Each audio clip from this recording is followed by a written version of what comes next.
ada teman reporter di lapangan, ada pemimpin redaksi menghubungin sejak minggu-minggu ketika rame-rame reshuffle bertanya tentang Bapak. Gosipnya Mas Rizal, Pak Mahfud itu akan diminta lagi jadi Menko Polhukam, diminta jadi Jaksa Agung segala macam.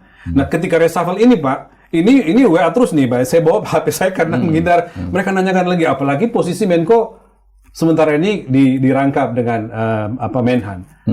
Ada apa Pak? Ada yang cerita apa dengan Bapak kaitannya dengan reshuffle kali ini? Tidak ada. Yang spesifik begitu tidak ada. Jadi ya itu yang terjadi yang seperti kita lihat sekarang. Tidak ada selebihnya dari itu. Lalu yang ketiga harus ada track record. Itu syarat.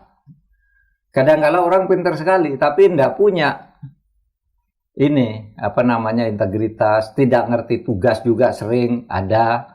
Asal diletakkan di suatu tempat sebagai bagian dari political trade-off. Nah sekarang Pak Prabowo sudah melakukan itu. Menurut saya bagus. Syarat-syarat yang disampaikan tadi itu artinya itu yang menjadi kira-kira alasan Pak Prabowo mengganti 5 menteri itu?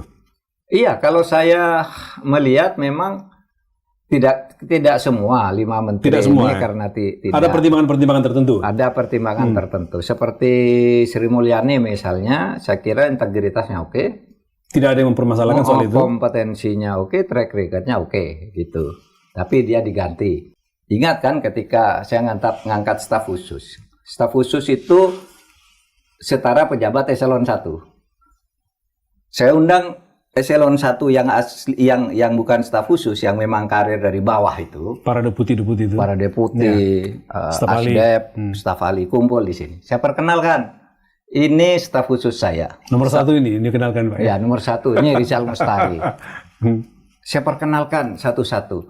Ini tidak boleh memerintah Anda. Ini tangan karena saya khusus.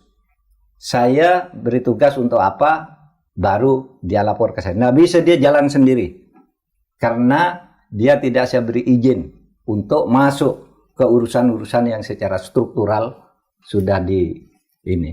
Kan gitu kan, saya dulu panggil Pak. Saya melihat banyak orang bertaruh nyawa demi pendidikan. Ada anak-anak kecil itu nyebrang sekolah tiap hari kan pakai sampan jauh sekali. Ada yang pakai tali yang kalau jatuh pasti mati. Berbagai cerita tragis tentang dunia pendidikan kita Pak ya. Masa lalu kerombak-kerobuk gitu kan harus yang itu dulu.